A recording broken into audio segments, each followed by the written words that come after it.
Bismillahirrahmanirrahim. Di sini saya akan membacakan bagian A, Inequality, Pendidikan Islam dan Globalisasi. A. Pengertian inequality.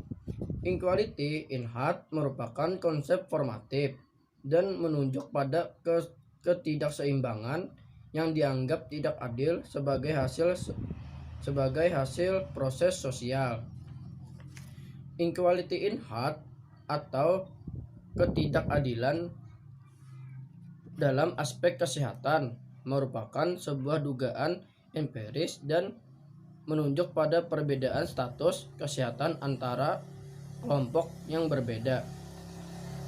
Sedangkan heart inequality merupakan ketiadaan ketidakadilan dan pencegahan status kesehatan di antara kelompok sosial. 2. Pengertian pendidikan Islam. Pengertian merupakan suatu proses generasi muda untuk mendapat menjalankan kehidupan dan memenuhi tujuan hidupnya secara lebih efektif dan efisien. Ada beberapa pendapat tentang pengertian pendidikan Islam menurut Muhammad Yusuf Qaradawi. Pendidikan Islam adalah pendidikan yang manusia seutuhnya, akal dan hatinya, rohani dan jasmaninya, akhlak dan keterampilannya.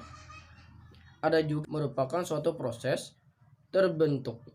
pembentukan individu berdasarkan ajaran-ajaran Islam yang diwahyukan Allah Subhanahu wa taala kepada Nabi Muhammad SAW melalui proses di mana individu dibentuk agar dapat mencapai derajat yang tinggi sehingga ia mampu menunaikan tugasnya sebagai khalifah di muka bumi. 3. Pengertian globalisasi. Menurut bahasa, global ialah menyeluruh atau seluruhnya. Sedangkan globalisasi ialah pengelolaan secara keseluruhan aspek kehidupan, perwujudan atau peningkatan perubahan secara menyeluruh di segala aspek kehidupan. Globalisasi dapat difahami dalam pemahaman yang beragam sebagai kedekatan jarak, ruangan waktu yang menyempit, pengaruh yang cepat, dan dunia yang menyempit. Perbedaan hanya terletak pada penekanan dari sudut pandang material, ruangan, dan waktu, serta aspek-aspek kognitif dari globalisasi. Dari sudut peristilahan, kata globalisasi sebenarnya masih mengalami problem karena realitas secara subjektivitas pemakaian kata. Namun, globalisasi secara sederhana dapat ditujukan dalam bentuk perluasan skala, pengembangan wilayah, dan percepatan pengaruh dari arus dan pola-pola integrasional dan interaksi sosial. Sumber globalisasi adalah Timur Tengah, khususnya mula-mula Mekah, Madinah, dan juga akhir abad 19 dan awal abad 20 juga di Kairo. Karena itu, globalisasi ini bersifat regio-intelektual, meski dalam kurun waktu tertentu, diwarnai oleh semangat religio-politik. C. Pengaruh globalisasi terhadap pendidikan Islam. Globalisasi berarti naiknya intensitas hubungan antar budaya, norma sosial, kepentingan, dan ideologi antar-bangsa.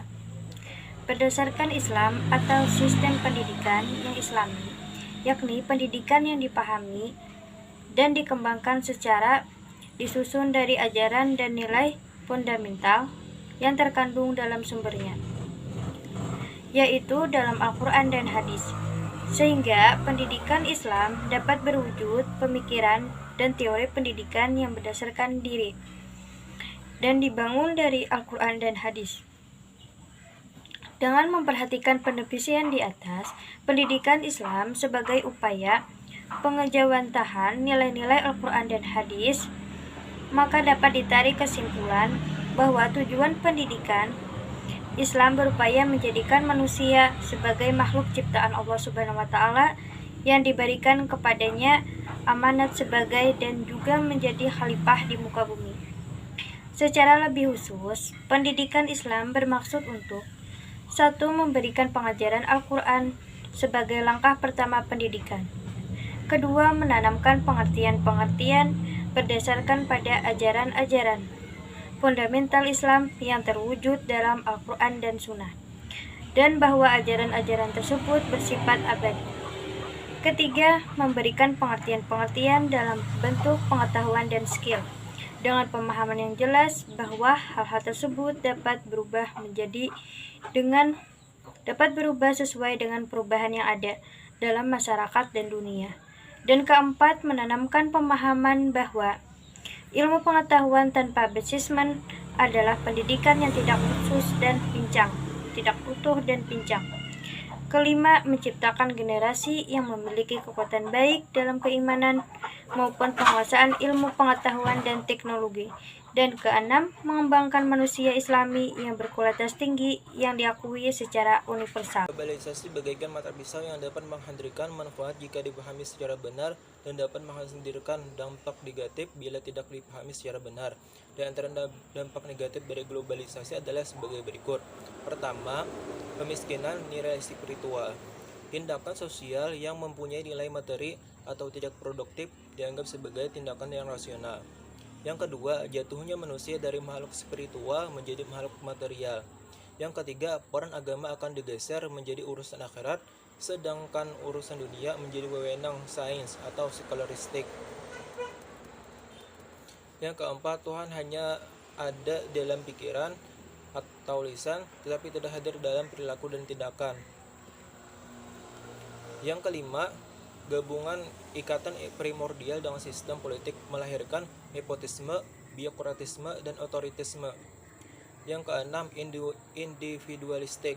Yang ketujuh, terjadinya frustasi eksistensial seperti hasrat yang berlebihan untuk berkuasa, merasa hidupnya tidak bermakna. Yang kedelapan, terjadinya ketegangan informasi di kota dan di desa, kaya dan miskin, dan konsumeris.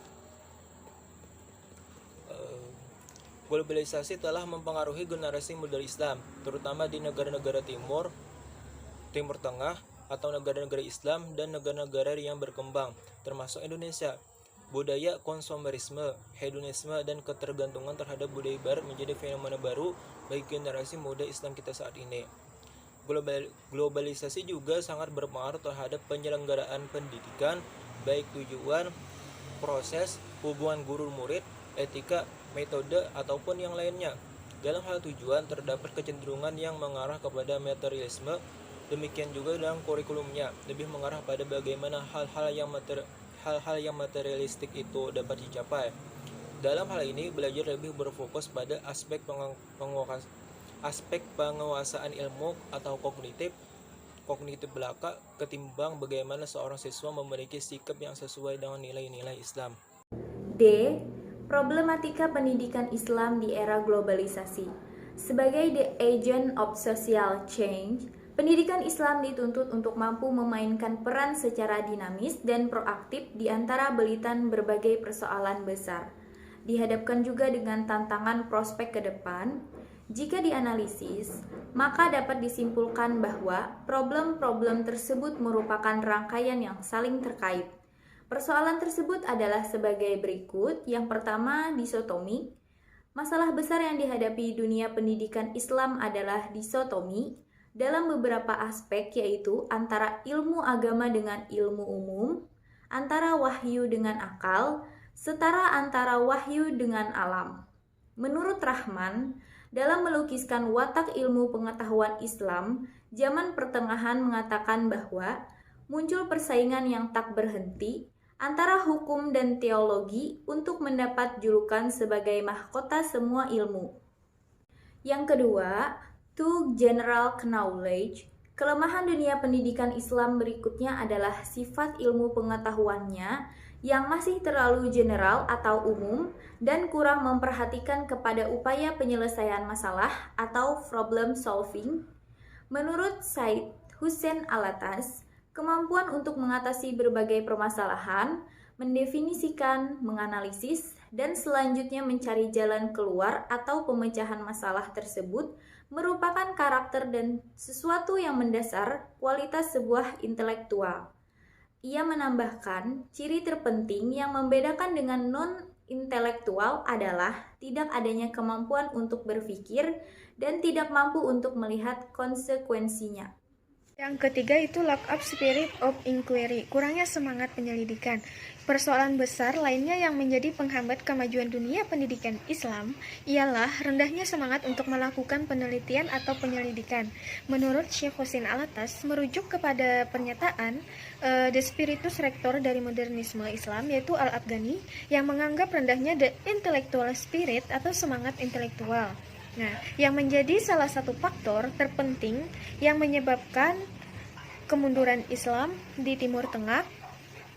Yang keempat yaitu memorisasi. Menurut Fajlur Rahman, menggambarkan bahwa kemerosotan secara gradual dari standar-standar akademis yang berlangsung selama berabad-abad tentu terletak pada kenyataan bahwa karena jumlah buku-buku yang tertera dalam kurikulum sedikit sekali, maka waktu yang diperlukan untuk belajar juga terlalu singkat bagi pelajar untuk dapat menguasai atau memahami materi-materi yang seringkali sulit untuk dimengerti. Tentang aspek-aspek tinggi ilmu keagamaan pada usia yang relatif muda dan belum matang. Pada hal ini, menjadikan belajar lebih banyak bersifat studi tekstual daripada pemahaman pelajaran yang bersangkutan. Hal ini yaitu menimbulkan dorongan untuk belajar dengan sistem hafalan atau memorizing daripada pemahaman yang sebenarnya. Yang kelima itu certificate oriented atau berorientasi sertifikat. Pola yang dikembangkan pada masa awal-awal Islam yaitu talab ala ilmu telah memberikan semangat di kalangan muslim untuk gigih mencari ilmu. Hal tersebut memberikan isyarat bahwa karakteristik pada ulama muslim masa-masa awal di dalam mencari ilmu adalah knowledge oriented, sehingga tidak mengherankan jika pada masa-masa itu banyak lahir tokoh-tokoh besar yang memberikan banyak kontribusi berharga. Sementara jika dibandingkan dengan pola yang ada pada masa sekarang dalam mencari ilmu menunjukkan kecenderungan adanya pergeseran dari knowledge oriented menjadi certificate oriented semata. Mencari ilmu hanya merupakan sebuah proses untuk mendapatkan sertifikat atau ijazah saja. Sedangkan semangat dan kualitas keilmuan menempati prioritas berikutnya.